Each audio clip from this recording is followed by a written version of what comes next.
already have one downvote. How do we have a downvote? We haven't even gone live yet and we're getting downvotes? Yeah. That's crazy. That's so typical for the internet. I'm going to say that when we go live. We are live. Oh. We're live. We have a downvote. We have a downvote. I mean, why? Do people just not like the show or what? I don't know. I mean, we're talking about a beloved film. A very beloved film, and rightfully so. Another movie I would consider to be a perfect film, I think. Well, we'll see what you think. You will see what I think. Yeah, you will. Yep. It's your kids, Marty. Oh, wait. Greetings, imagination connoisseurs. Once again, it is I, your Duke of Dope Discourse, your master of fun and wonder, your viceroy of verisimilitude, and of course, your sommelier of cinema. And I am here with my trusty compatriot, Elizabeth Gwendolyn Bell, the ace, the arbiter of cinematic excellence, and the enchantress of entertainment. the enchantress of entertainment. Well, you certainly are enchanting this evening. Well, thank you. And to be even more enchanting, we have to do what we do all the time, which is share a bottle of wine. Ooh, we get to share a bottle of wine. I don't know. You. This is a Trader Joe's special. Yep. La Razas.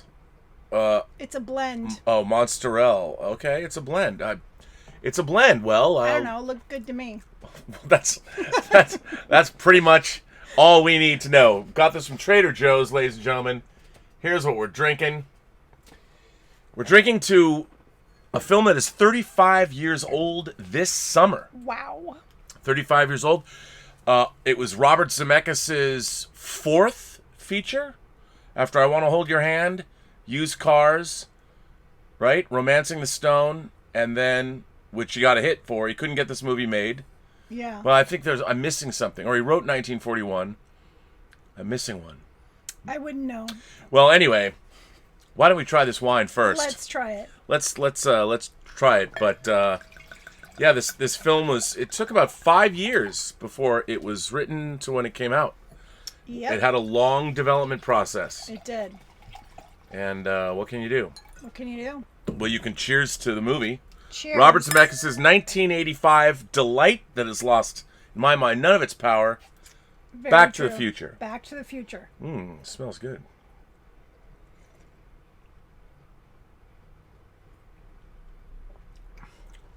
Ooh, Ooh. I like that. Oh, that's really good. That's really good. Oh, yeah, that's my kind of wine. Yeah, it's kind of got a smoky taste to it. Yeah, and it's kind of tangy. It's tangy and smoky. It's not sweet at all. I like that. And it doesn't have good. that overbearing oak flavor. No, it does There's not. no oak. No oak. No oak. Well, Elizabeth, what's this movie about? What is Back to the Future about? Well, I'm sure we all know what this film is about. I know. I mean, we don't have to sit there and recount the entire plot, but Oh, this is such a fun film. it is such a fun film. It's a beautifully written film. One of the greatest screenplays I think ever written. Yes, so this is a time travel romance. Would you call it a romance? Adventure. Well, yeah, because he has to put his parents back together. Oh, I guess okay. I could see that. And his girlfriend is waiting for him, and then they have to go and save their kids.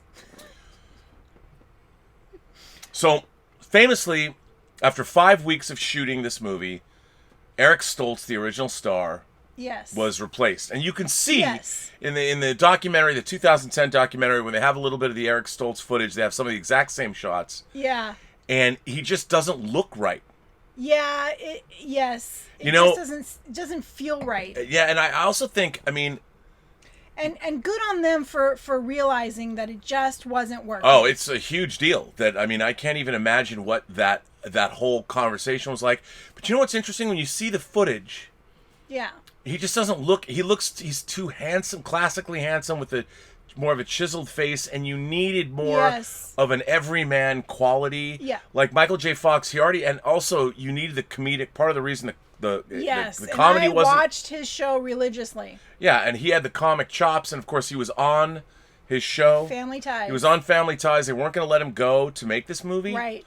And finally, they cast him, but he couldn't do it. They wouldn't let him out of his contract. Then they came back to him after... Yeah, and he did both at the same time. He did both at the same time. There was also another female lead cast opposite his girlfriend. Right. And then she was their first choice, but they cast someone else, and they went back to her when Michael J. Fox was recast. That's right. Mm-hmm. And Leah Thompson had known Eric Stoltz before. Right, and that's how she got the part. That's because they were in the wildlife together. Her, yeah. She's great in this film. I can't picture anyone else in So, I that mean, role. I don't know if we need to recount the plot. We can a bit. I mean, I think it's fun. So you have Christopher Lloyd, who also wasn't going to be in this movie. He totally made this film. Him and Michael J. Fox. Oh. Without those two, this would be a completely different film. Completely different film. And also Crispin, what's his last name? Crispin Glover. Yeah. And he had worked together with Michael. He had worked together with Michael J. Fox before as well. Yeah. So a lot of these people, they all knew each other. Mm-hmm. And then you had Mark McClure from Superman the movie and Wendy Jo Sperber, who had been together on Robert Zemeckis' movie like I Want to Hold Your Hand and Used Cars, that played the older McFly siblings. Mm-hmm. And then of course you have the incredible Thomas Wilson as Biff. Oh my God! As Biff. I mean, all the actors in this film, it's like this perfect alchemy, this perfect chemistry. It like all comes together. All these people. It makes this film spectacular. Well, one of the things that you know, when you find out how Bob Gale, the writer, producer, and Robert Zemeckis, how they wrote this movie, they would say that, okay, they did it on note cards. They from writing, they did it on note cards. It came from one of them finding an old yearbook in the basement of his school. So he went to the same high school his father went to. He found a yearbook in the basement and found his father in the yearbook. And it said that his father was the president of this class. Yeah, the student body president. And he didn't even know that about his father. No, and he wondered if he'd would I like my dad if we knew each other in high school? At the same time, would they even be friends? Right. And they wanted to do a time travel movie, and that was the genesis of the idea. They're like, okay. And what I thought was brilliant about the writing process of this film was, so they're like, okay, Marty goes back to the future. That was one of the first things that they came up with, which was the end of the movie. Yes. So then they're like, Marty goes to the past. And so the way they wrote the film was they did that. Yeah. You know, and they were able to, like, okay, if this happens and this happens. That was fascinating to see how they worked out the idea and the script by using note cards and just throwing out these ideas, and then more and more ideas, and then it all came together. And what is so beautiful about this movie is it's a textbook example of setting things up and paying them off. Mm-hmm. And in the first 20 minutes of the movie, before Marty McFly goes back in time, they set up all of these details. Yes. All of these details. Like the skateboarding. And that was one of the things they said. They said Marty invents skateboarding. Yes. And so they had to set up the fact that he's a skateboarder. Right. And Marty brought about rock and roll. Marty created rock and roll. Yeah, so they had to set up that he played the guitar and he was, a rock in a rock band. I mean, it's a genius way to write a screenplay, so really. Great. Because, you're when you come up with an idea, you have this opposite idea, so immediately you can string it all together. I think we should try something like that. We could. That would be the ultimate version of this show, would be to actually write a script and make a film. That'd be so fun. Which is what we really are leading up to. We haven't told anybody this. But that's kind of where we're going. That's where we're going. And, I mean, movies that take place in, like, one location, like The Invitation. I mean, I think that we could write a film that takes place in this whole house, the backyard of the house. Oh, my God, that'd be so fun. Because then we don't have to get permits because we already live here. Totally. The camera, we've got cameras and equipment and editorial. editorial. I'm already making my little stop-motion films. It's true with my toys. They're coming along, by the way. There's going to be something soon. We'll have to play it. On Robservations. Oh, yeah, we will. Yeah, free the toys. Free the toys, hashtag. I mean, they won't be as good as Mike Mendez's films that he's been making with his toys. Come on, man. Don't doubt me. Okay, I'm just saying. His film was great. His films are great. Mine will be, too. So back to the Future. So basically the film is about young Marty McFly. Yes. Who lives in a dysfunctional family, really. His parents don't really like each other. Yeah. And the way they set that up is pretty good, and his sister and his brother are not exactly, they're not the warmest family. It's not that they don't like each other. They're just like, they've been together for so long. No, I think they they're not like, they're just like, whatever. I don't know. I think the bloom is no longer on the rose. True. And Marty has a nice girlfriend, Jennifer. Jennifer is his girlfriend. Jennifer's his girlfriend. This wine is, every time we're in here at night, like all of a sudden I'm getting all schwitzy and hot. Oh, well. I don't know. Yeah, I'm sorry. So, and Marty, he plays in a band. He does. He plays in a band. Yes. And he, his father is in the sway of Biff Tannen. Biff, Biff, the bully. The bully from, who we don't know yet. Bullied him his whole entire life. And when we meet Biff, he's wrecked the car that Marty is going to take Jennifer. They're going to go to the lake. Right. And have a good night. Yeah, they're going to go to the lake. And spend the evening together, They are. together. Yeah. And the car is wrecked. Biff wrecked the car. Biff wrecked the car and blames George. Yes. George McFly. Yes, it's the same stuff. He says the same things that he did. Well, we don't know that yet. Right. I mean, the setup is that this guy has been beleaguering and bothering him his whole life. It's been, it hasn't been good. Yes. In addition to that, Marty's friend is this old, crazy scientist. And you never really know how they meet, like why they're friends. No. I mean, you kind of guess that he's got all this equipment, like Marty somehow met him, I don't know, some eccentric. You never know why. I'd totally be friends with a guy like that. Yeah, and he's not married or anything, and he's got just this crazy the biggest speaker, scientist. and Marty plugs in his guitar and practices it. That's the first scene. He plugs in his guitar in this giant speaker and is blown away. Yeah. Yeah, no, it's that's a great. The whole opening shot. It took the physical effects team a long time to get all those clocks synchronized. Yes, I love the opening shot. No, it's really, really good. And then the automatic dog feeding, and it's like overflowing. This and they actually the crew slop. built that dog feeder to work. It wasn't off the shelf. That's they made so that, awesome. And it worked. And they had to change. We should build something. They like had to change the dog food because the dog food that they used to build the machine was not the dog food they could use on screen. Oh. Wow. I know. Well, they also had to heat it up so it would get really mushy and come out of the can. Yeah, it's come out of the can. That. Yeah, a lot went into. I don't know why I'm drinking this wine. All of a sudden, I'm like schwitzing. Well, it's kind of warm in here. You want me to turn the air? No, on? no. It wasn't warm when we got in here. It's because I'm drinking this wine. I don't know. Maybe it's because you're so adorable. Are you okay? I am okay. You're not gonna have a. No. You always say that. No, the amount of wine we drink, my veins are completely clear of all plaque. Are you Come on sure? now. Oh yeah. I don't know. Does your arm hurt? No. And by the way, it would be this arm, not this arm. Okay, but I'm touching you on this side No. because I'm over here. So, what's really interesting is in the opening of Back to the Future, you learn about his parents, you learn about his family, you see the town. Even in this little nice bucolic American town, there's a porno theater. There is. There's an X-rated. It's like all American orgy. It's like the only theater. They're showing all American orgy, triple X. And it's funny. Every time I watch the movie, I forget about that detail. Yeah. And then you have Mayor Goldie Wilson, the black mayor of Hill Valley. Yes. And he's running for a new term. And the clock tower. There's the one woman, I forget the actress's name, but she's been in like 100 million movies. Yeah. She's like, save the clock tower. Yeah. And you see the clock tower in the town. Lightning struck it 30 years ago, and we want to keep it exactly the same Exactly the same as it was. I mean, it's so... What's so great about this movie is all of these details. It's so beautifully directed, and it's so beautifully shot. Dean Cundy, who shot Halloween, shot this movie. I mean, it's beautifully shot. And as we also learn... There are because they were shooting on the back lot of Universal, they could always go out there and get pickup shots. So during the editorial process, like when Marty's on a skateboard and sparks are coming out the back, they went and shot that stuff during the editorial process. So, I mean, it's just what a movie. Yeah, it's fantastic. So Doc Brown calls Marty.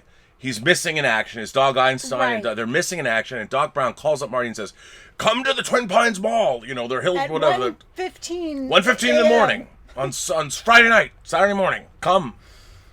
And Marty is like, he has no idea. And it's even great. We see in the McFly house, there's a television broadcast that plutonium is missing. Right. from a nuclear power plant. Right. But they And say they think it's not terrorist, but then they're like, maybe it's not. It Yeah. just was misplaced. Yeah, misplaced plutonium.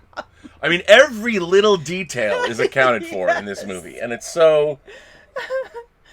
Oh. So then Marty, the car's wrecked. He has no way to get to this, so he's depressed. Yeah, so he takes his skateboard and he goes to the mall. To the mall at 1 a.m. And he sees Doc Brown. Doc Brown has a truck there. He's There's a clearly truck. set up for something. Mm-hmm. And what is revealed? So he goes up to the truck, and out comes from the back of a truck a beautiful DeLorean. A DeLorean. A DeLorean. They made 3 DeLoreans for the movie. They did. They had 3 DeLoreans. three. They had one to do all the driving.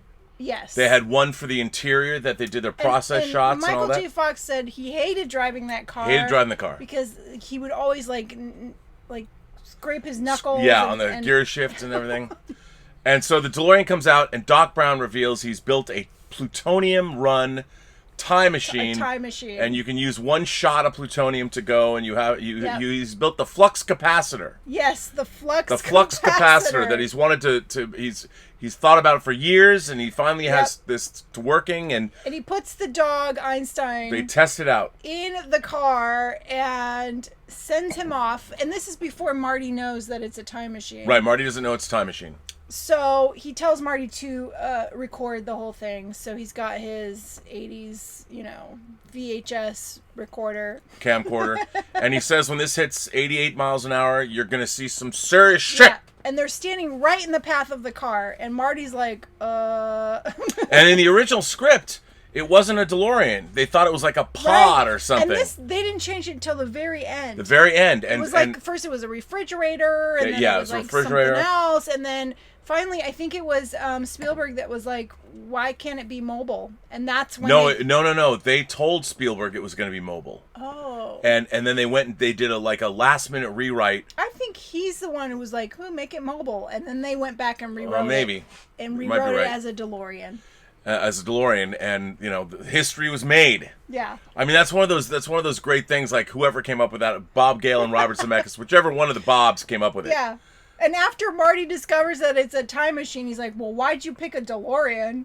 He's like, well, I have to do it in style. In style. And there's the great line, you made a time machine out of a DeLorean? I mean, and one of the things they talk about in the documentary about the movie is a lot of how Michael J. Fox reacts. A lot of his performance is reacting. And so is Doc Brown's. And they wouldn't know what Christopher Lloyd was going to do, and during rehearsal he would only give like 40%. Right. And they didn't know what he was going to do, and he would figure it out and go for it. I mean his facial expressions are amazing. They're amazing. And he says, Christopher Lloyd says that in his performance, Doc Brown is always in crisis. Yes. Like whatever's happening, Doc Brown's, he's always in crisis. And the funny thing is, he did not want to be in this film. He did not want to do it. No, he did not. No. And but he gave it his all. He is so good. The good. performances in this movie are really, really great. And there's other things like before we meet Strickland. Yeah. The character, the I don't know, the not the principal, but the yes. he lords over the high principal. School. Is he the principal? Yeah, is he the principal. Principal Strickland? Hang on, let me he's check. The principal. I want to check. Yeah, he is. And of course, he had a great career. He was a theater actor. Wait, I want to find out his name. Oh yeah, it's James Tolkien. Mm-hmm. As Gerald Strickland. I don't think he was principal. Yeah, honey, he's the principal. Well, he's the principal. He of course was in Top Gun. Yes. And Robert Zemeckis had seen him on stage doing Glengarry Glen Ross in 1980. Okay. And want him to play that role. Yeah, no, he's amazing in the role. He's amazing in the role. He's great. And he's great. And there's the way this film is directed. I mean, the camera is always moving around. Dean Cundey did such a great job. And and then of course, while they are introducing the DeLorean, the Libyan terrorists show up because of course, Doc Brown helped Libyan terrorists liberate the plutonium. Yeah. And then they show up and Marty.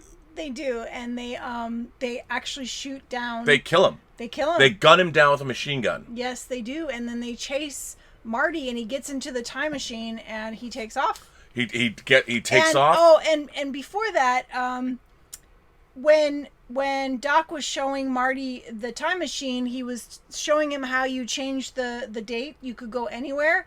And then he lands on November 5th, 1955, or November something, 1955. And he's like, oh, that's the date that I invented this time machine. Right. And so that is what's left on the time machine. So when Marty gets in, that is where he goes. And again, yet another detail. I mean, this script is airtight. Yeah. It is airtight. And of course, Marty escaping the Libyan terrorists, they're gunning him down, they're chasing him, there's a car chase, it's a pretty cool car chase in the mall parking lot, and then the machine gun jams and he pulls out an RPG, a rocket-propelled grenade, and they're going to take him out. They're going to take him out. And Marty, he's got plutonium because they were going to go, Doc was going to go into the future. He was. And Marty takes off and he gets up to 88 miles an hour and boom. And you get to 1.21 gigawatts or whatever it is. That's right. Gigawatts. And he ends up in a field and he hits a scarecrow. He hits a scarecrow and runs into a farmhouse. And then ends up in the barn. Ends up in the barn where he's discovered by a family. Yes. They hear the barn being smashed and they come out, all four of them. And he gets out of the DeLorean. And he's got this, suit on. He's got a radiation suit. And the hood comes down. He's got a mask on. And the kid of the family has a comic book that the cover looks just like that. Yeah. And what's really interesting is that Sid Sheinberg, who ran Universal, hated the title Back to the Future. And he was he worked with Spielberg on Jaws. It's such a great title. Everyone loved Sid Sheinberg. And what he wanted the original title to be like Spaceman from Pluto or something, that was actually a subtitle on the cover of the comic book. In this comic book, Spaceman from Pluto. Could you imagine if that was the title? And Sid Sheinberg said, this must be the title of the movie, and they didn't know what to do, and Spielberg's like, I don't know what to do, so he wrote Sid Sheinberg a note and said, oh, this is so funny, we understand where you got this from, this is hilarious, you gave us all a good laugh. And Sid Sheinberg never said another word, so the title Back to the Future got to stay Back to the Future. Oh, man, it's the perfect title. And now Marty obviously realizes he's back in time. Yes. And he goes back into downtown Hill Valley, you know, where... Well, he sees his development where he lives, and it's just being built, so there's nothing there except the gate. Yep. Just the gate. And then he hides the DeLorean behind the sign because it runs out of power. Well, yeah, it runs out of power. It's not going to go because he only had one shot. There's no more plutonium. He doesn't have it. So he's basically stranded in the past. He is stranded in the past. And luckily it's the weekend, so he stows the car, so it's not like the construction crew will be coming back. Right. He hides the car behind the sign, puts trees on it, and branches and stuff, and heads into town. Yeah. And it's so great when he goes into town. And again, everything that was set up about this town, and Dean Cundey lit the movie differently. Yeah. So when you're back in the past, he made everything warmer. The colors were more pastel, and the bucolic, perfect Norman Rockwell American town. And he goes into the diner or the soda fountain or whatever you want to call it. That's full of young people, and then he sees his... He makes these funny jokes, like he asks for a tab. Well, I can't give you a tab. Right. Until you order something. And then he's like, give me a Pepsi free. He's like, you have to pay for your Pepsi. I mean, it's very... In a way, it's a little goofy. It's goofy, but so funny. But what's so funny about it is, what I love about this, when you watch it, they would never make a movie like this today. To me, when I think about... when I think about movies that are 80s movies, like John Hughes movies are of the 80s. Yes. But this movie has a sensibility that roots it in the 80s but keeps it eternal. When you watch Pretty in Pink or Breakfast Club or something John Hughes made, it's like, okay, this is an artifact of the 80s. Oh, but it's such good nostalgia. No, it is. But Back to the Future is a movie that it sort of, in a way, remains timeless. I mean, everything from his guest jacket. By the way, I had one of those, and Walkman, and all. And he's wearing this puffy vest. It takes place in the 80s, but it is a timeless movie. It is, and it really deals with Americana, and it's a film that I don't think could be made today. If it was made today, the sensibility, there's a purity. There is. And an innocence to this movie, yes, even though it's about to get really creepy. It gets creepy, but still, there's that 80s innocence. But what's funny about the creepiness of it is it's completely my favorite comedy is situational comedy. Yeah. That's derived out of the situation that you're in. Yeah. Where it's not forced and the characters are responding to situations, so it's not like punchline, even though there's great punchlines. Right. And so Marty being back in time, and you're watching him figure out his predicament, like what's happening, and maybe the currents and eddies of time have taken him. He's destined to go meet his parents or whatever. Right. And he does. He meets them right away. So he meets his dad in the soda fountain place. Yes, he meets his dad in the soda fountain place, and he's trying to talk to his dad. And what happens is he's there and he's drinking a coffee. He's like, "Give me something without sugar," and he gets a coffee. And sitting right next to him is his dad. Which is a great reveal. The way it's directed, great. It's such and then Biff comes in, and he's like, "Hey, McFly!" And of course, they both turn around. Oh, it's great. And it's so great. There's the one great shot where you see the side angle of George McFly's face, and Marty goes like...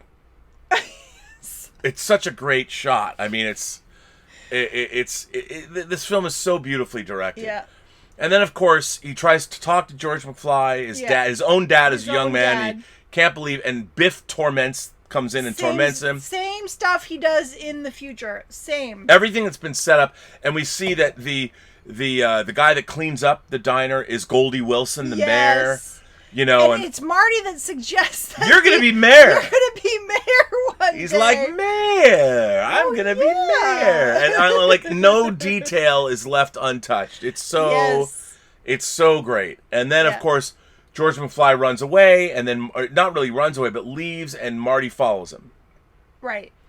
And as the story goes, Marty's George McFly was hit by Lorraine, his mother's father, by the car. So in the future, his mother tells his sister the story of how they met, how she ended up with their father. Right. And the story was that her dad hit him in his car. Yeah. And they took him into their house, and so instead of that happening, he follows his dad, and his dad is in a tree, spying on Lorraine.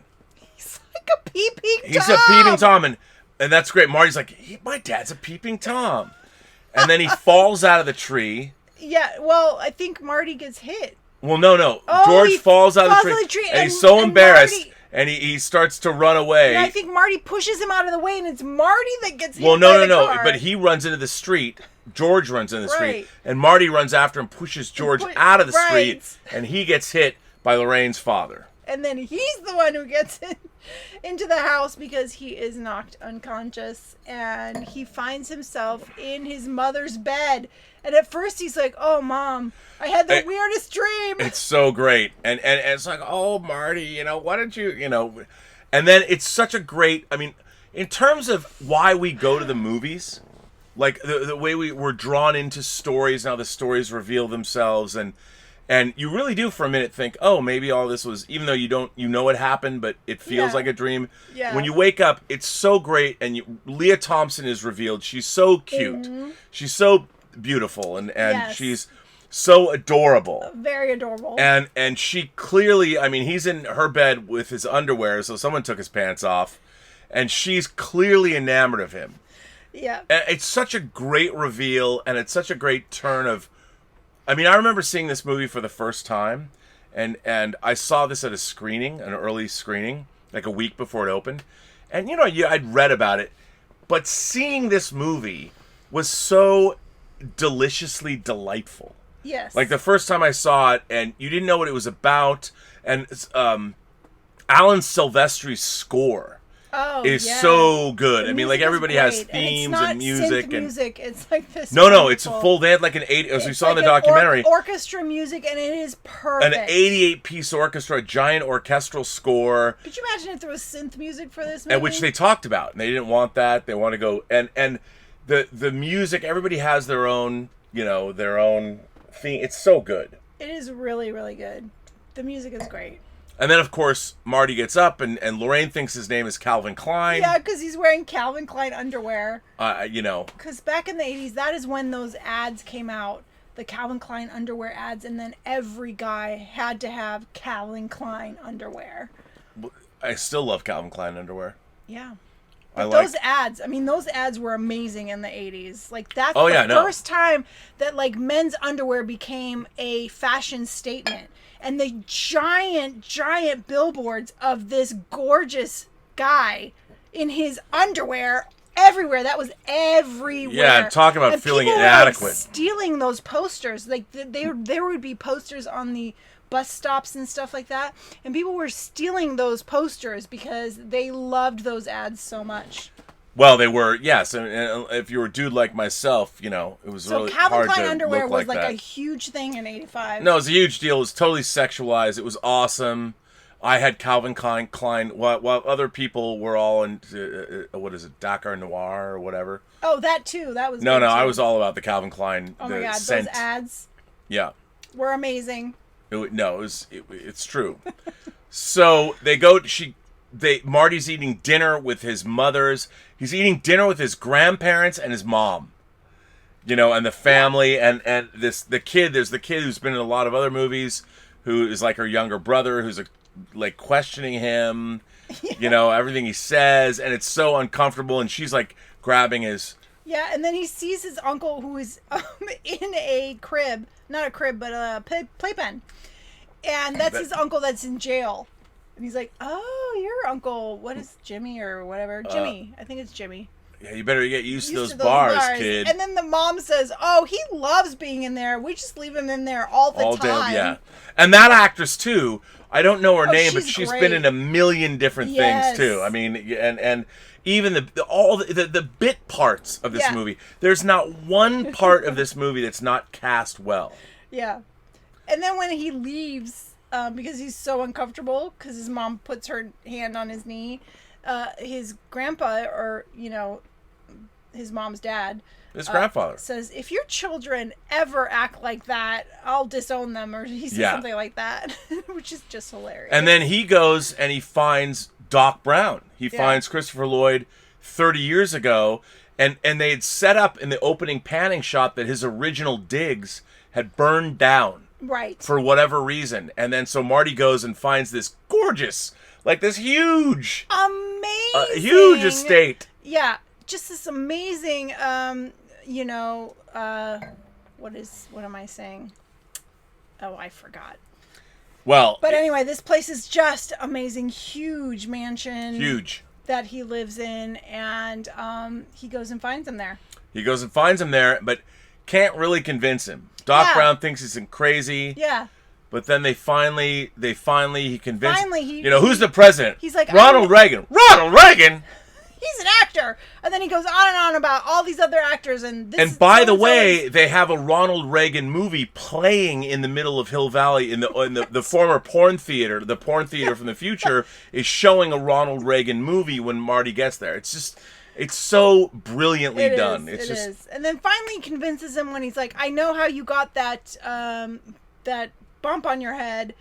It's when you fell off the toilet and invented the flux capacitor." The time machine. The thing which is the time machine. And that's how Doc Brown comes around. Yes. It is amazing. Yep. And so Doc Brown realizes, and there's this great, as they get to know each other, there's this great, that whole scene when they're talking and trying to figure out what's happening, and 1.21 gigawatts or whatever it is, and 1.21, the only way you could do that is with a lightning strike. I just need plutonium. Well, in 1955, you can't find plutonium. Not in our nuclear Cold War world. Like, you could just buy that in the store in the 85. Yeah, right. Nuts. The whole thing is so brilliantly done, and then he realizes, well, I have to know where a lightning strike is. And Marty... And then Marty's like, ding, ding, ding, because he had the flyer of Well, we didn't say... Yeah, saving the clock tower, which Jennifer wrote her phone... I love you and her phone number. Her phone number from her, like, she's at her grandmother's house or someplace, you know, the grand... So, he, again, another detail. He pulls out the paper. He's like, we do know where there's going to be... At exactly 11, or what is it, 12:04? No, I think it's like 10:04. 10:04 on so-and-so day... there will be a lightning strike on the clock tower. And that's when they devise their plan. They devise their plan. Which is a week away. And they have to figure out, okay, so Marty tells Doc about the time machine. They have to go get it. And then Doc has to... But then also Doc is like, have you been around anyone? Because you could mess up history. Were you around? And then he's like, well, I met my parents. Yeah, I met my parents. And then we see the great, and again, textbook, this is screenwriting, this screenplay is so brilliant. And then they realize there's a picture of, Doc notices that the picture that Marty has of himself and his two siblings, his brother's beginning to disappear. And they realize that by Marty getting hit by the car, by rescuing his own father, by saving his own father, he has changed the future. He has. And like every single time, this is the whole thing. Every single time travel story that you ever see is somebody fucking up the future by going into the past. This is the best. I think this is. There's a lot of great time travel movies. Yes. Primer, Time Crimes is a Spanish film, is another favorite of mine. The only thing I have an issue with time travel movies is I hate when the person that goes back in time and then comes back is actually in the same space as themselves. I just don't see how you can exist two times. Well, that's every time travel that bugs me. It's like that happens in this movie too. I know it does. I don't think that you could exist. I think you could time travel, sure. But I don't think you could exist in the same space. Are you telling me that the quantum mechanics in time travel movies bother you because you don't there's no verisimilitude? I just don't see how you could exist twice. Well, you're not really existing twice because the person that exists, they're not in the same time period. You're not the same. You're not really existing. You return to that time period, and then there you are. But that's you from the past. Yeah, I guess so. I mean, it's you from the future, but it's you from the past. You've moved in. I just find it weird that you can watch yourself doing stuff. Like, how do you, as a matter, how do you exist twice? Oh, I'm going to show you Primer. Yep, I'll show you Primer. If you're a time travel fan and you haven't seen Primer, you haven't seen nothing. Okay, I want to see Primer. Yeah, you're going to be like, why'd you show me this? But I'm going to be like, explain it to me. Oh, no. Am I going to hate this?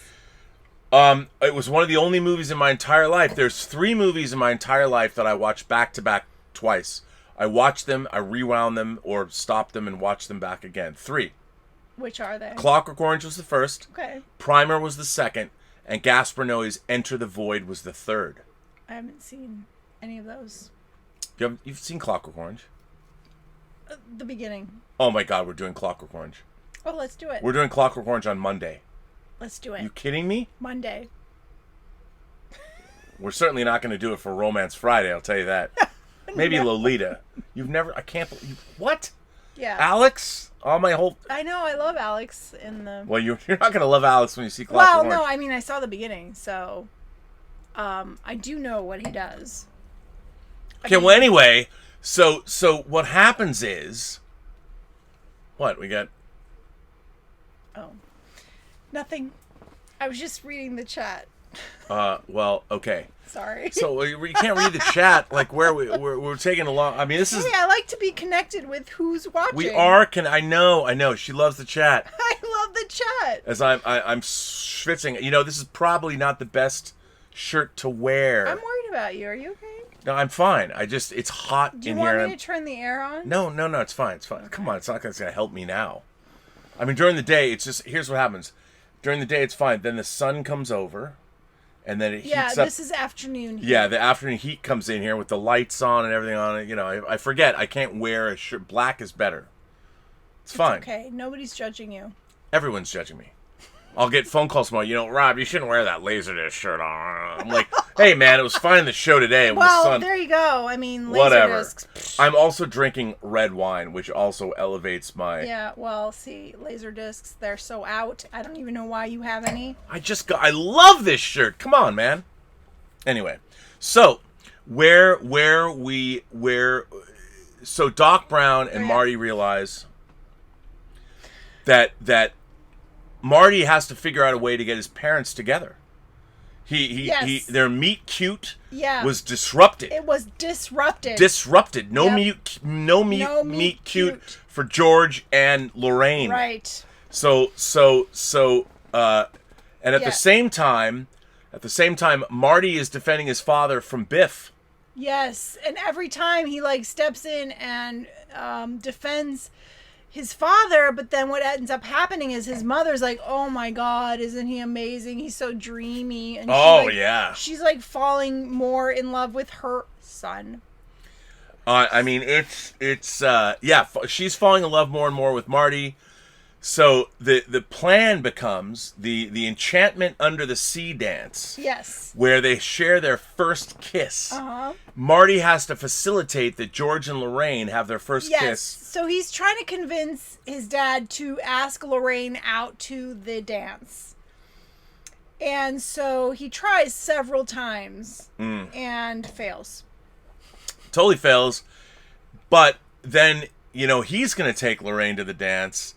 Right. And he gins up a thing where he's going to try and take advantage of her. Right. And then George is going to interrupt them and save her from being molested by her own son. Right. That's the plan. And I have to say that one of the great things, this movie in a way is really wholesome. It is. And it deals with Americana and all that stuff. It's got all this, but what I love is it's got this really undercurrent of incest, this Oedipal thing. But which, by the way, he doesn't really want to make out with his mom. No, he doesn't. But he needs to save his life. Right. So they lean into this, and I think that what makes this movie... It's hilarious. It takes this movie that's already brilliantly plotted, brilliantly made, brilliantly acted, and then it adds this really uncomfortable incest element, so it's a little edgy. There's an edginess to it where you're whoa, and that edginess still works today. It totally does. It still works today because anything Oedipal, sons and mothers and all that goes all the way back to ancient Greece and even before. I mean, half of Pornhub is made up of clips of that. I know, I'm just saying. I'm just saying, man. It's something that hasn't gone away. What the hell? The Oedipal nature of this movie makes it, and it's really... And then so George is now supposed to rescue her. Yes. And Marty's come up with a brilliant plan. Uh-huh. And then the brilliant plotting of this movie kicks in. So yes. They go to the dance. He takes her to the dance, and then they park the car, and he's trying to make out with her, but he's like, "Oh my God, I don't think." Well, I can do this. she kisses. Well, yeah. Then she ends up kissing him, and then she stops, and she's like, But this is another brilliant plot point. Brilliant. It's so brilliant. She's been wanting him. Her hope chest. Your pants are on my hope chest. Yes. So many great lines. And when she kisses him, she recoils. Yeah. Like what's great is the universe, the clockwork nature of the infinitude of the cosmic void clicks in, and even though time travel is not natural or whatever, she responds. She's has revulsion, kissing him, She's like, and she gets it, man. She's like, it's like kissing my brother. Ew. Yeah. And then, of course, Biff shows up. Biff shows up after. I mean, by the way, we didn't talk about there's a great car chase, skateboard chase. Yes, and manure ends up in his car. It's a great. We didn't talk about it because everyone knows Everyone's seen this movie. Yeah, so it's like we don't. If we skip some scenes, they'll forget. Everyone knows. You all know. Yeah, but or you better. But another great scene. I mean, and that was where Robert Zemeckis went out because he could go out into the back lot of Universal. They were editing on the Universal lot. They come in. He's like, I need sparks. So they do the kicktail, the fantail. Because they used metal wheels back then. So they were able to go just shoot those inserts and drop them in. I mean, and so Biff. Biff shows up and pulls Marty out of the car because he's pissed about the manure in his car. You cost me $300. Yeah. And then he gets his henchman. Casey, and one guy's always wearing 3D glasses. Well, that's Casey Shamosko, who actually stars in 3 O'Clock High. Phil Joanna's 3 O'Clock High, and it's also Billy Zane, who's Kate Winslet's husband in Titanic. So you have Casey Shamosko, and neither one of them have dialogue. They don't. They don't have dialogue. But Casey the guy with the 3D that's glasses, Casey Shamosko and so Billy funny. Zane. I mean, it's unbelievable that a mere 2 years later, Casey Shamosko will star in 3 O'Clock High, one of my favorite 80s. Did they have 3D in 1955? Yes. Wow. Really? Yeah. That's mind-blowing.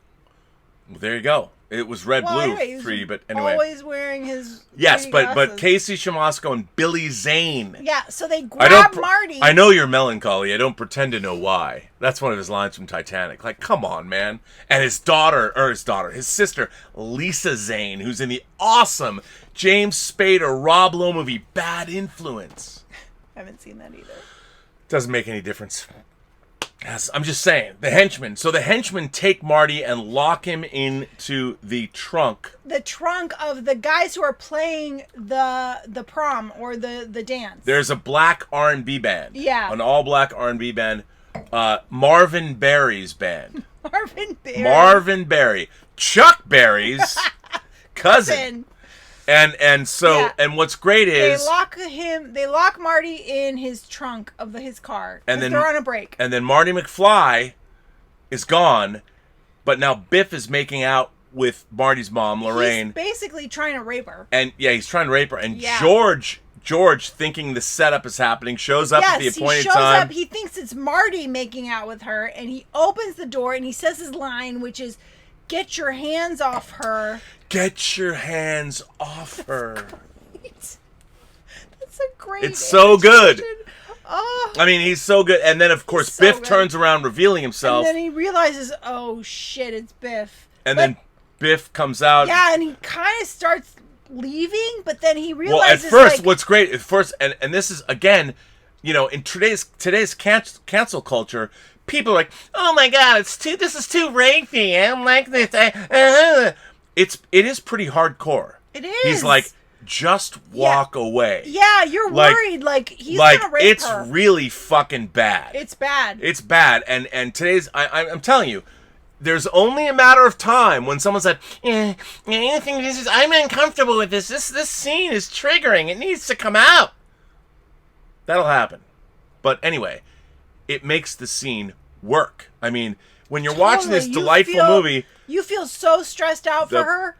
The peril is real. Lorraine is it's not gonna end well for Lorraine. That fear that you're about to be raped, I know that fear. That was, wow, you just got really dark. Sorry.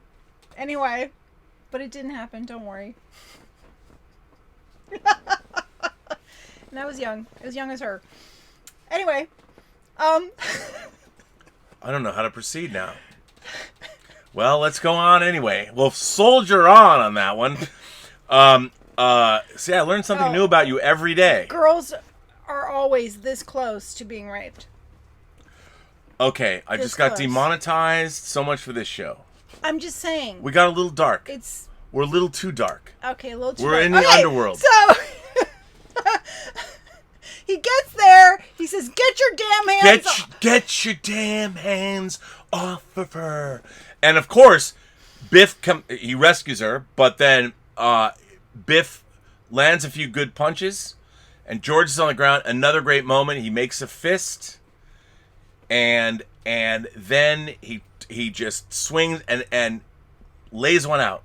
He does. The best punch, and yes. There's a great bit of editing. Lorraine is like, please help me, please help me.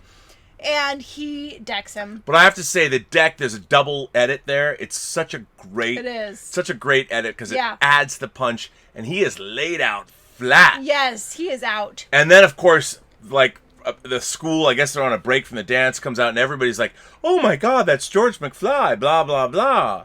And at the same time, Marvin Berry, he's trying to get Marty. He hears Marty in the boot of his car, the trunk of his car, trying to get out, and he slits his hand open. Yes. So he can't play the guitar anymore. Right. And they let Marty out. Yep. And Marty doesn't know Marty's what's going on. You have to go. You have to play. Because their first kiss is at the Enchantment of the Sea dance. Yep. And they the band wants to quit because Marvin can't play. Yeah. So Marty's like, I'll play. He's like, unless you know a guitar player, we can't go on. And then Marty's like, ding, ding, ding. Yeah, and so Marty goes to play. In the meantime, Doc is like setting up the whole contraption to capture. Oh, we haven't even lightning. talked about that. Yeah, they know where lightning is striking, and the lightning will create the 1.21 or 1.81, whatever it is, gigawatts. And so he's creating a thing on the clock tower that we've already know is wires from the clock tower across the streets, and then there's a hook that they're putting on the car. So that the hook will strike the wire right when the lightning strikes, and then the electricity will power the flux capacitor to and he will send the go car home. back to the future.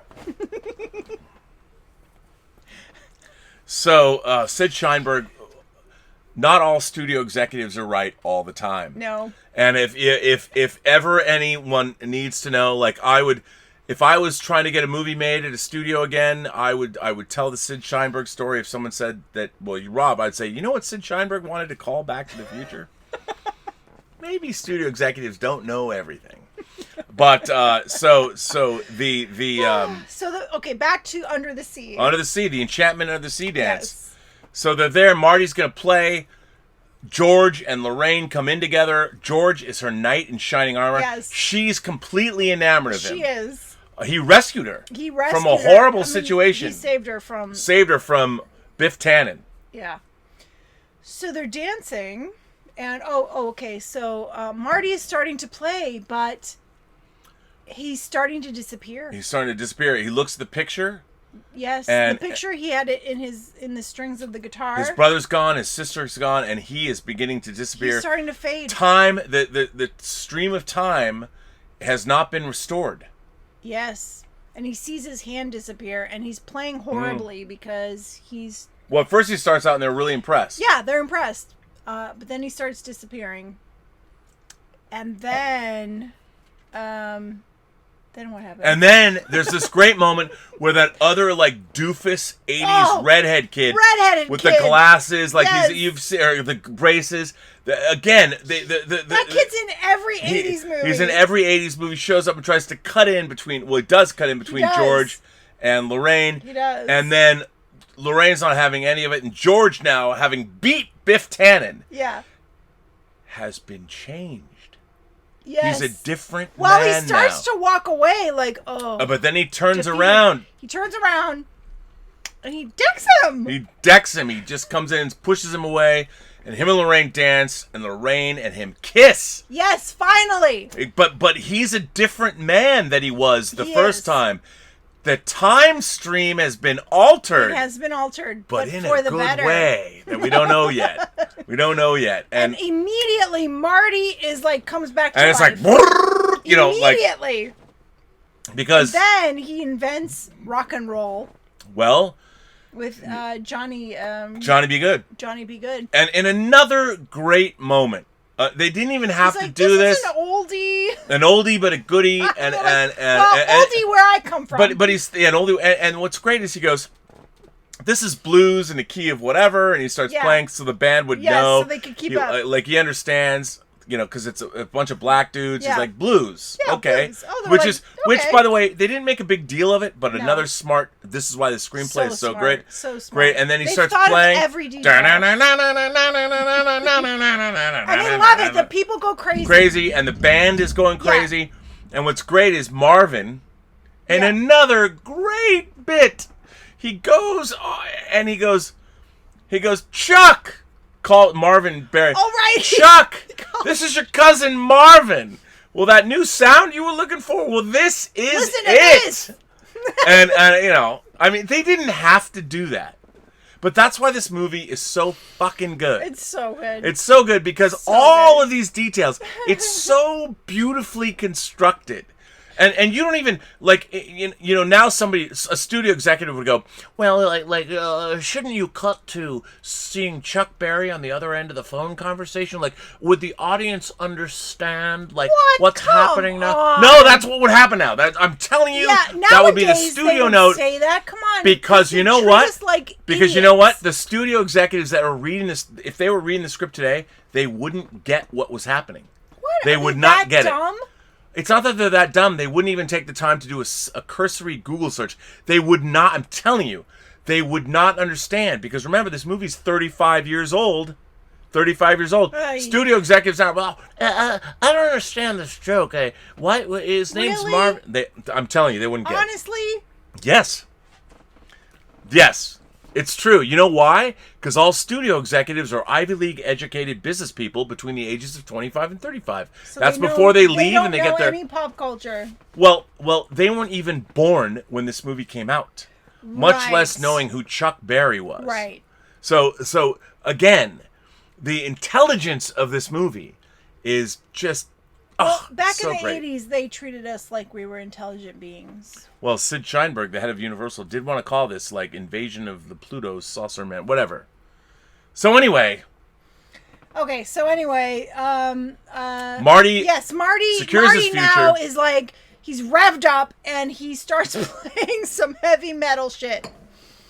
And again, it's a joke that might have been cut from the film, but they play it, and it's very funny. I love it. And again, a brilliant... And he goes to the extreme and even kicks the amp Right, over. kicks the and the band... Total 80s, like, heavy metal. But what's really great is I love visual jokes that are created through editorial.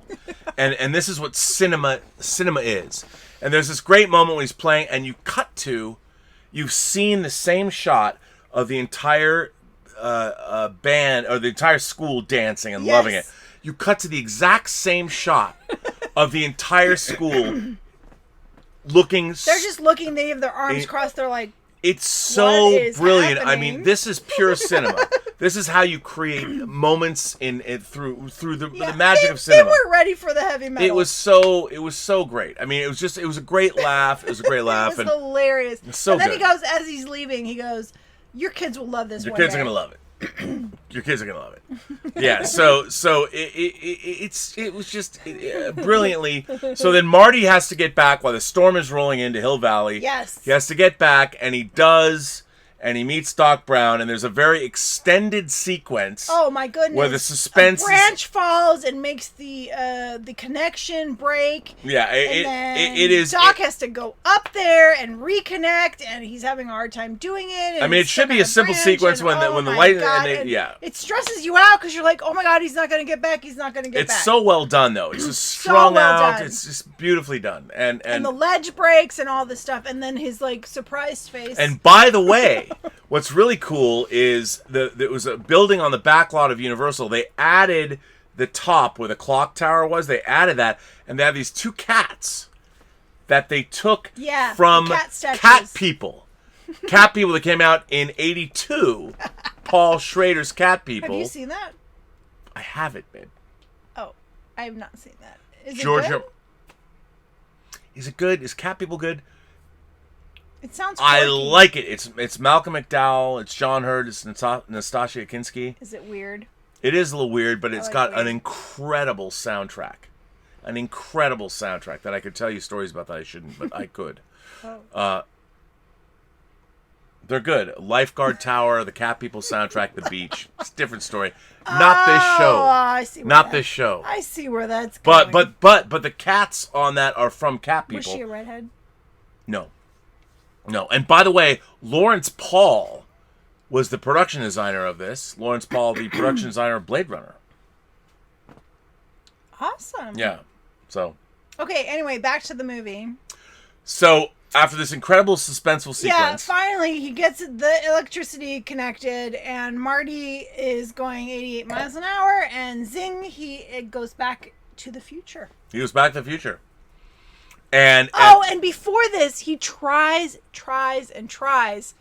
to warn Doc that he doesn't say it, but he's trying to warn him that something bad is going to happen and that he should prepare in the future. Yeah, Doc doesn't Doc's doesn't like, know. I don't want to mess with the future. Don't tell me. I don't want to know. But he writes a note. He writes a letter 6 and Doc tears it up. Tears it up. And he just can't get the message across. Can't deal with it. So he goes back to the future. He sets the clock 10 minutes earlier. So he can save him. He thinks he can save Doc from being gunned down. Why did he make it more than 10 minutes? You don't know, because look you don't know. It was so he winds up in the middle of downtown, and the car's dead. The car's dead because the plutonium. The car dies, and he has cannot no power. get there in time. And he sees the terrorist van pass him. And he runs to the mall. And it's too late. And he watches Doc Brown dead. And he watches himself go into the past. And by the way, I have to ask you, there's something that's always bothered me about the movie, and it's not what we're going to talk about later, because I'm going to talk about something that people talk about. Where's Einstein? Yeah, where is Einstein? Where is Einstein? Everyone talks about one big thing, one big plot hole, which I'm going to discuss in a minute. There's only one plot hole in this movie. There's only one big plot. Well, I don't think it's a plot hole. But where's Einstein? Yeah, where is Einstein? Where's Einstein? Wait a second. When all of this happens, where is Einstein? Both times. Where is Einstein? In the truck. No. He's on top of the truck because he's the one who alerts them that the terrorists are coming. I understand, but you don't see him anymore. After that, he's not on top of the truck anymore. You don't see him. No. Where's Maybe Einstein? He probably hides under the truck because he's okay, so but scared we don't know. From the shooting. We don't know the fate of Einstein. Einstein is hiding. And by the way, Einstein's not a part of the rest of the movie. That's true. Einstein's gone. He's so great. Einstein is great. Where's Einstein? He's like a Shaggy version of Gilbert. He's like a Shaggy. He is truly, yes. He's Gilbert. Where's Einstein / Gilbert? Yeah, anyway, so Marty McFly comes back. Everything happens. He watches the events occur. He goes back in time. The Libyan terrorists go away. He comes up to dead Doc Brown, who isn't dead. Who isn't dead? He comes back to life. He's like so sad. He's got his head down, and then all of a sudden he looks to the side, and Doc is sitting up. And he's like shocked. And Doc opens up his coveralls, and then Marty's like, "Oh, a bulletproof vest." A bulletproof vest. And then Doc pulls out the letter, all taped up and old and shaggy, and all, old. Yeah. And he shows them that he actually did read the letter. He did read the letter. That's what saved Doc Brown's life. Yep. And then what's really interesting, and we forgot to mention this, in the end of the movie when Doc Brown is trying to get Marty back to the future in the past, he's like, did you say anything to anyone? Is there anything that happened differently? And right. And Doc's like, never mind. Never mind. And so Doc knows. Doc knows that the timeline has been altered. We don't know how. Altered. So then Marty goes home to his house. He wakes up the next morning.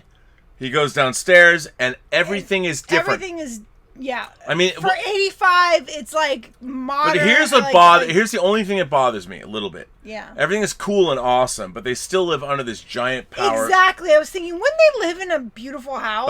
Yeah. Like the house that Crispin grew up in. Well, that was a nice house. You mean Doc Brown? No, even Crispin grew up in a beautiful house. Well, oh right, okay. He did. Okay. He did. Well, so the thing is that the timeline has been subtly changed. So everything is beautifully appointed. Yeah. Marty walks down. But if they had changed that, then Marty wouldn't know where to go. Well, right. He wouldn't know where to go. So it's okay. The interior's done. They can only take it so far. Yeah. And yet everything is. His brother's wearing a suit. his kind of goofy looking sister is being sought after by many men. Yeah, right. Things are different. Yeah, and then he's like, "Oh, the car is wrecked," and they're like, "What do you mean the car's wrecked?" And then one thing we forgot to mention is that at one point in the past, Marty finds out that George is writing science fiction stories. Oh, right. Yeah.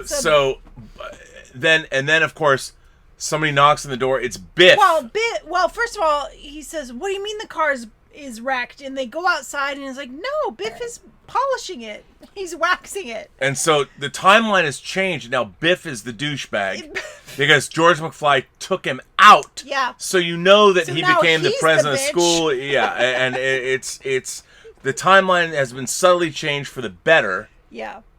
That we know of. Yeah. And so Biff is now waxing the car. George McFly's bitch waxing the car, and the BMW, by the way. And then Biff brings in George's first science fiction books. Yes, there's a box. So George had dreams as a high school student that were quashed. Yes. And now his dreams reach fruition. And his first novel is been published, and he hands it to Marty. And then his mom says, first of all, his mom is not fat, and he's like, "Oh, you look so beautiful." And she's like, George is no longer like. Yeah, he's not. Yeah, George is like, "Hey, how are you all doing? Yeah. How are things? Are they good?" Suave. Yeah, he's suave. And so, so his mom says, "Oh, aren't you going to go for the weekend with Jennifer?" Yeah, like they'll know all about it. Wonderful girl. Yeah, and his mom's like, "Bump, chicka, bump, you know what's gonna happen." Go? Yeah, you're gonna go there, right? Marty's like, "Well, that's when he says the car is wrecked," and they're like, "What?" But then he goes to the garage, and he's got the pickup truck that of his dreams always wanted, and it's polished and waxed and ready to go. And then Doc Brown shows up. Well, Jennifer comes over, and they're going to go on their weekend. And then Doc Brown shows up. And he's like, change of plans. So it was... He's Doc like, Brown shows up. Me. Yeah, and he's got the machine. And he's like digging in their trash and putting trash. Well, now he's got Mr. Fusion on the car. He doesn't have to use plutonium. No more plutonium. And trash that he needs. And what's funny is he's come back from 30 years in the future, 2010 or whatever it is. And he's wearing this orange that's what we. And a clear tie. It's great. It's so. And he's like glasses. It's great. It's great. It is. And then it's your kids, Marty. It's your kids, Marty. It's your kids. It's your kids. He's like, you got to come with me. And they're like, why? What's wrong in the future? And they're like, it's your kids. And then Jennifer and Marty, they don't go. They get in the car. And Marty's like, there's not enough room to go 80 miles an hour. And he's like, oh, we don't need that. We don't need roads. Where we're going, we don't need roads. And they take off. Well, now that we've talked about this movie for more than an hour, I guess we're going to keep going. Oh, my God. The question I have to ask you is, Elizabeth, as the arbiter of cinematic excellence, what did you think of Back to the Future? This is an excellent movie. It is. Let's cheers to that.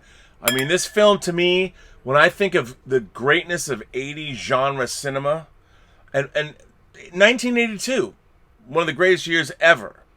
Star Trek II, Poltergeist, E.T., Blade Runner, The Road Warrior, Tron, Conan the Barbarian. All those movies came out in the same 3.5 or 2 months. Fantastic, That's so right? True. But those are the culmination of things that were happening that began in the 70s and moved into the 80s. That's true. I think that Back to the Future, coming out in 85, right in the middle of the decade, this movie exemplifies what populist, awesome genre filmmaking is. This is, in my mind, when I think of 80s cinema, this movie was a product of the 80s. Yes, it was. It was a product of filmmakers working their craft, and this film is the pinnacle yes. of 80s genre filmmaking. Absolutely. Now, I know people go, what about Star Trek? What about, 1982? 1982 was the culmination of things that had already begun. But Back to the Future was something that needed the summer of 82. Everything that had already happened led up to Back to the Future being made. It did. And Back to the Future, to me, is, again, like Raiders, like Alien, it's a perfect film. It really is. It's a perfect film. I think it's a perfect film. It really is. And it Now- holds up. Now, let me lay this on you. There's a controversy about this movie, and people are like, What? Well, listen, how is it that George McFly and Lorraine don't recognize Marty when he grows up? Like, they met him. Well, and like, do you think that that's, like, how could they not remember him? well, I think because he's born as a child and he's growing up in their midst. Yes. How could they wouldn't even realize, because he's like a child and he's growing and he's growing and he's growing, and then finally he grows up to be an adult, and by then they're not thinking about How many people do you meet 30 years ago for a week, no matter how significant they are? a week. I can't even remember people from high school that I went to school Yeah. with from kindergarten through high school for 13 year.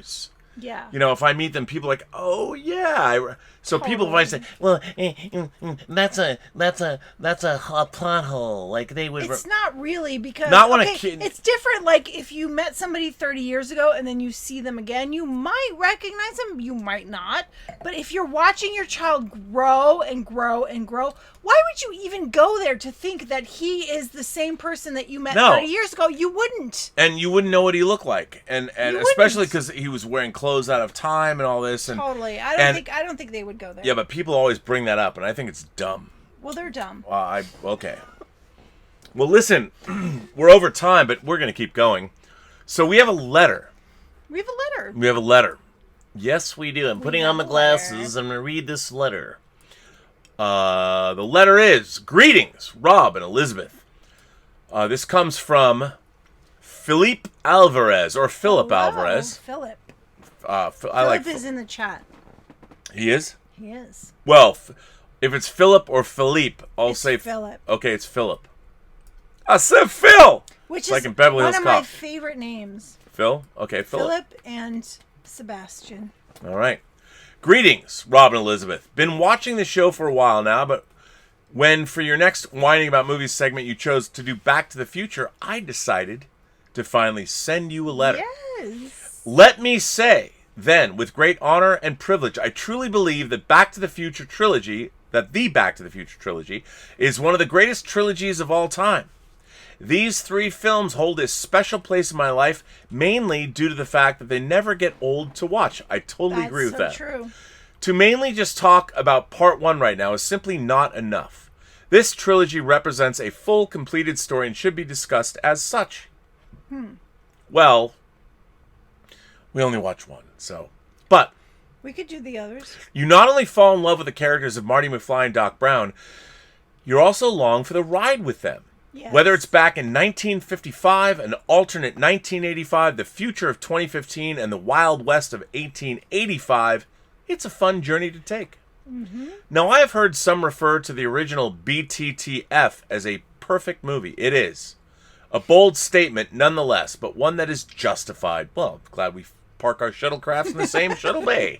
It's brilliantly written, directed, and edited with an amazing score. I agree with you on all counts. The story is coming of age, with Marty going back to the 50s and seeing his parents, left with the ultimate task of getting them to fall in love, or his very existence is in jeopardy. Yep. You can go on and on about what's so great about this movie, from the DeLorean to the time travel aspect to the chemistry between Doc and Marty. So thank you, Rob and Elizabeth, for whining about one of my all-time favorite sci-fi comedies, Back to the Future, the one trilogy to me that will always stand the test of time. Yes. Well, Well, Philip, You or must Philippe, thank Candida, yeah, because it was Candida's idea. it was Candida's idea. Like, Claude and Candida are the official couple of the Burnettwork, and their son Spencer, who I don't know if he's ever going to understand. He's the official son of a YouTube Yes. channel. Why not? He can't put that on his college transcript yet. Well, Maybe one day.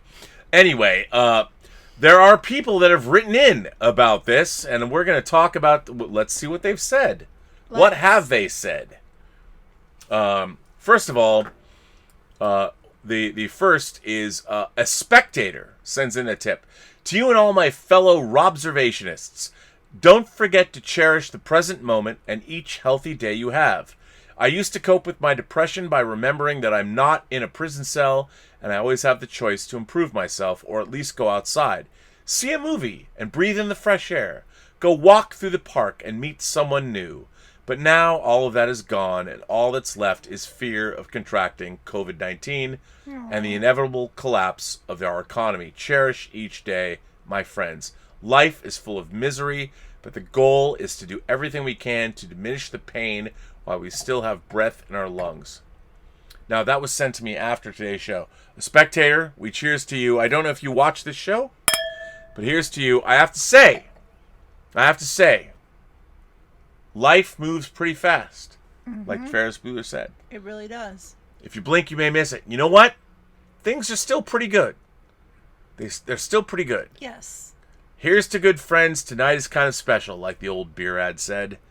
All I can say is that I hope that you keep coming back, and we'll get through this. we'll get through it. We're going to get through it. We are. Julius is here. Julius Goodwin. Very, very generous of you, sir. As great as this show will be, I'm writing to you from the future, of course, we'll be hard-pressed to top earlier shows where alien sex and Klingons having two dingalings was discussed.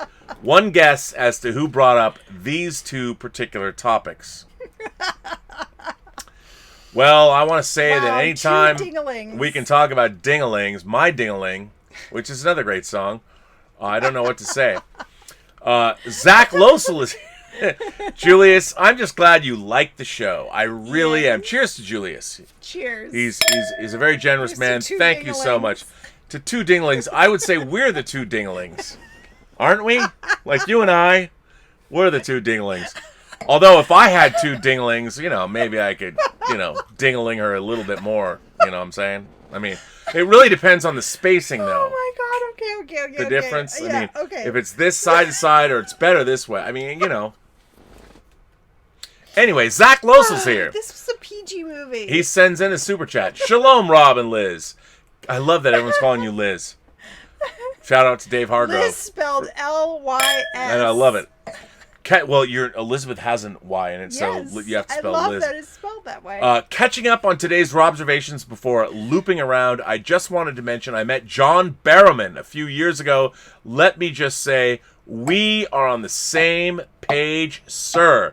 L'chaim, what I said was... L'chaim. What Zach is saying is I said that John Barrowman, Captain Jack Harkness, I have a man crush on him, and I would totally go there. If I had to, I'd go there. I saw him at, what was it, Kamikaze? What do they call it now? LA Comic-Con? Yeah, LA Comic-Con, yeah. Yeah, I went to his panel. He's amazing. He's amazing. Yeah. Yeah. I'm a big fan. Big fan. Candida is here. Sends in a Hello, very... thank Hola, you. Elizabeth and Roberto. Yes. My niece Lily is visiting from Connecticut. Uh-oh. She's probably thinking to herself, who are these people? That sweaty dude and that girl. Like, oh, man. She talked about dingaling. Yeah, Lily's like, what the hell? Well, here's to Lily. Here's to Lily, and here's to visiting from Connecticut. Cheers to you. Cheers. And she's watching you for the first time. Hi, Lily. I love this film. This is one of the first films... wait, hang on. One of the first films I showed Spencer when he was 5 years old. Yes. Well, Candida, it was you told us to review this. It was your idea. I did not know that Spencer saw this when he was 5. Does he love the film? By the way, you should tune in to Robservations tomorrow because somebody might be playing a video of young Spencer. There's a video? Well, you saw it. I showed you. Oh, yes. Just saying. Great. Mom, I hope it's okay I play a video of your son that I happen to have. It's self-serving, but I do have it. So, here's to Spencer. Cheers to Spencer and Lily. Cheers, Spencer All right. and Lily. Timbula's here. He says, it's amazing considering how much recasting was done on the film, that the cast is such a major reason the film is so great. Fun So fact, good. when my brother is annoying me on social media, I send him the same GIF of Crispin Glover dancing from Friday the 13th, Part 4. As you should, sir. By God. Julius is back. He's like, you're just too loud. Well, of course, that's from the beginning of the film, and Huey Lewis himself plays the final, I guess, not the arbiter of cinematic excellence, but the arbiter of who's going to get in to play the dance in Hill Valley. And Michael, the Pinheads. Yes. The Pinheads, which is Michael Fox's band. The Pinheads do not get chosen. Do not. They're too loud. So there you go. You're right, Julius. Kaz Graphics is here. Kaz Graphics. Cheers to Kaz. Cheers. I mean, we're still eating your cheese. It's amazing. Amazing. Kaz says, Huey Lewis and the News. Enough said. Yeah, right? It's the power of love. Right? The power of love. And Back in Time. 2 great Huey Lewis songs. My Huey God. Lewis, man. Kaz Graphics says, oh no, Julius says, for the record, we're absolutely judging. I can't help it. You know, I know, I'm all sweaty and all. What can I say?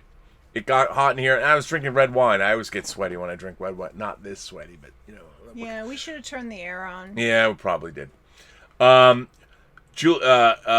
Julius goes on to say, so half of Pornhub, it won't let me write it out, contains some, you can't say, contains some kind of Oedipal fantasy, and you would know this? How, my good man?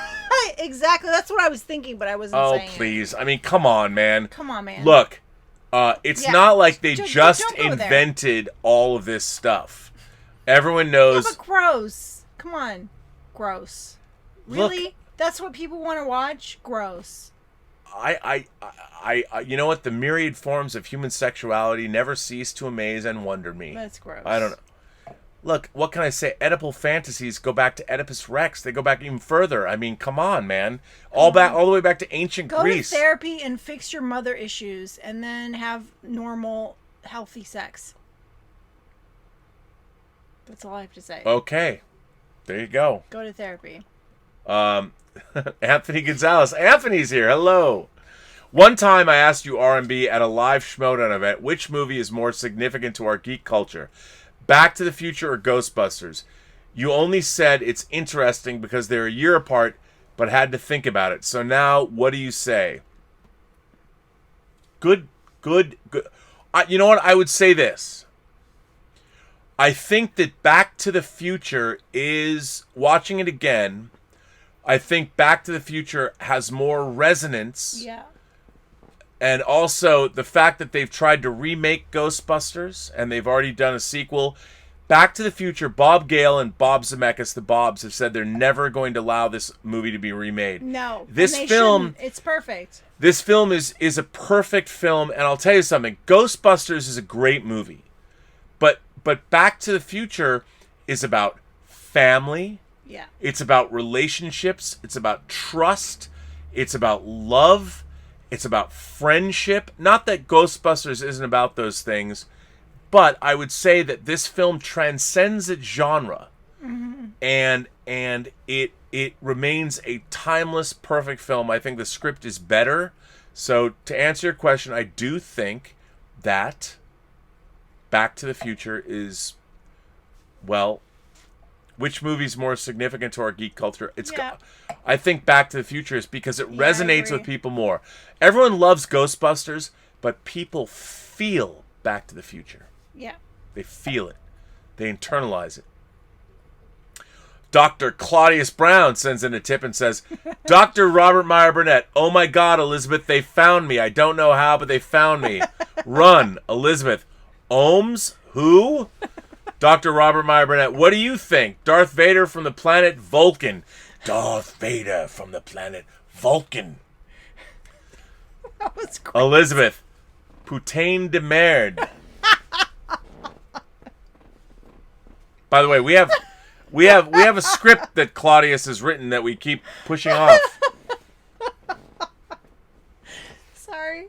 I know, I don't know what that means. All right. You're not going to tell me. No. Anthony Gonzalez comes back and says, I hope you two incredibly dope YouTubers get to more 80s classics in the future. If you can get to Karate Kid, Fast Times at Ridgemont High, and The Last Starfighter, it'll be totally bitchin'. What about Valley Girl? But I don't disagree with you. We could. Zachary King says, apparently Eric Stoltz was playing it way too serious and didn't have the boyish charm that Fox had. Absolutely. Yeah. You can see it from...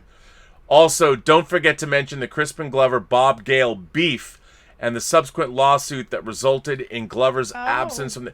You know what, Zachary? I'm not up on that, but I will look into that. I will find that. And it's a bummer because, you know, neither... I mean, you don't have the actress coming back. Well, she had problems and in 2 and 3, but always worth looking into.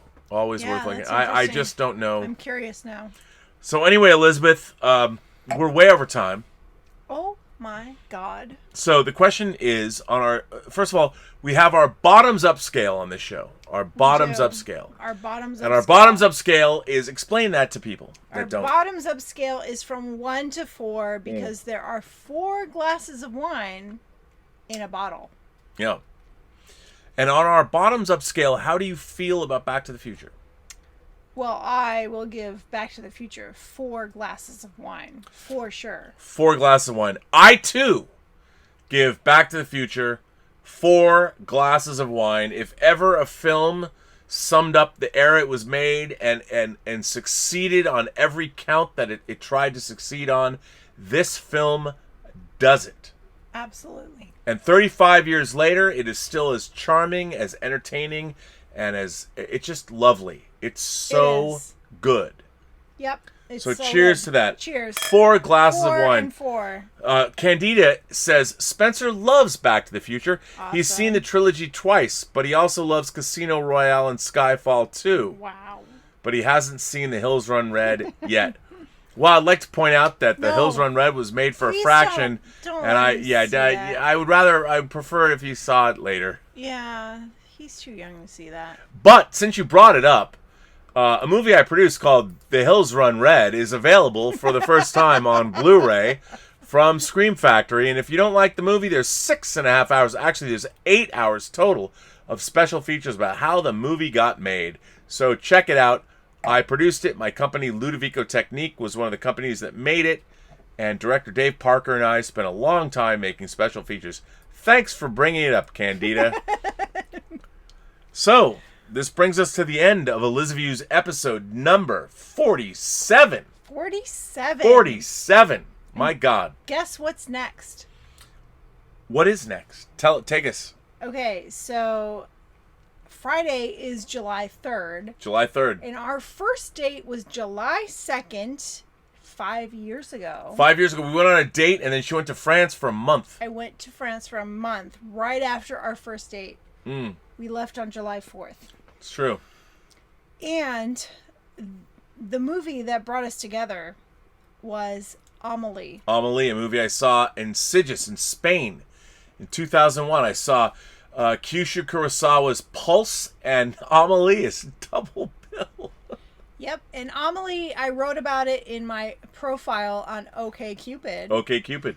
And he wrote to me about Amélie, and I was hooked. We had a 96% match on OkCupid, and I loved her face. I'm a face guy. I loved her face, so... We talked a lot about movies, and then we went on our first date, which was a pre-Comic-Con party. At the Sofitel Hotel. Yeah, and you just, invited me to that party, and I was like, yes. We went to El Compadre. We did. We had dinner first. We went and got Mexican food, a great Mexican restaurant that I love. I did something that my best friend absolutely hated. I had him come and pick me up at my apartment, which she was like, don't ever do that on the first date. But you shouldn't, by the way. I know, but we had such great communication before that, and we were talking about movies, and I just trusted that you were a good guy. Well, we should talk about that in the next episode. Oh, right. Okay. So anyway, Amélie on Friday. Amélie for Romantic Friday is one of my favorite films of all time. Jean-Pierre Jeunet, who we've actually met. Yes. You met him. He signed a poster to me. Just mind-blowing. Lamau. Lamau. So anyway, Elizabeth, we come to the end of this episode Yes. of Whining About Movies. Yes, we do. And what do you say? Yes. Everyone you meet has a story to tell that you have yet to hear. And all you have to do is listen. All you have to do is listen. And ladies and gentlemen, I want to thank our moderating staff. I want to thank Mike Bodden. I want to thank Greg Smith. I want to thank Haynock. I want to thank Jordy Lyons. But most of all, I want to thank the man who makes Elizabeth's what it is, the Richard. If you don't know the Richard, go find him on the Post-Geek Singularity Facebook page and find him on the WINEning About Movies Facebook page. He runs like all night long. He has viewing parties, so if you are all over the world, you can watch what he's puts programming. on Movies and videos and concert videos things. I mean, it's amazing. All kinds of stuff. The Richard is the Cartoons. man. He's a crazy, cracked. He is the Doc Brown. Oh, Rob, what are we going to show now? I mean, he's not really like that, but I like to think of the Richard as the Doc Brown of the Burnettwork. So we're happy to have him. Go find him, say hello, and all of that. Yes. And so now where are we at? Now we end with have a better night. Have a better night. We'll Or, as B.L. Alley would say, have a butter knife. Oh, man. I know you love that. I know he's in the chat, so. I know you love that. Have a butter knife. It's pretty funny, I gotta It's say. pretty hilarious. I have another video I think I'm going to play from B.L. Alley. It's pretty funny. Anyway. Ladies and gentlemen, thank you for being here. Night. Kind folks, gentle beings from across the 28 known galaxies. Stay safe. Stay safe. What? A little too much wine, maybe? You know, I look at my shirt. I feel like I've been in the shower. I have to say, like, we did pregame one glass of wine before man, the show. I feel I'm so embarrassed, but whatever. It's okay, babe. As You know, long as you're not having a heart attack. Why would I have a heart attack? I mean, I'm like an ox. Come on now. I don't know. Well, thanks. I have to make sure. I have to keep watching. I'm watching you. Well, okay, anyway. It's time to end this stream. I will be back tomorrow for Thursday. Robservations will be back at 1 o'clock tomorrow. Please please subscribe, please hit the little bell if you like these chats, because we like having you here. Yes. Amelie. And then we're doing a Amelie. Clockwork Orange on Monday. Wow. We should break up. Wait a second. No.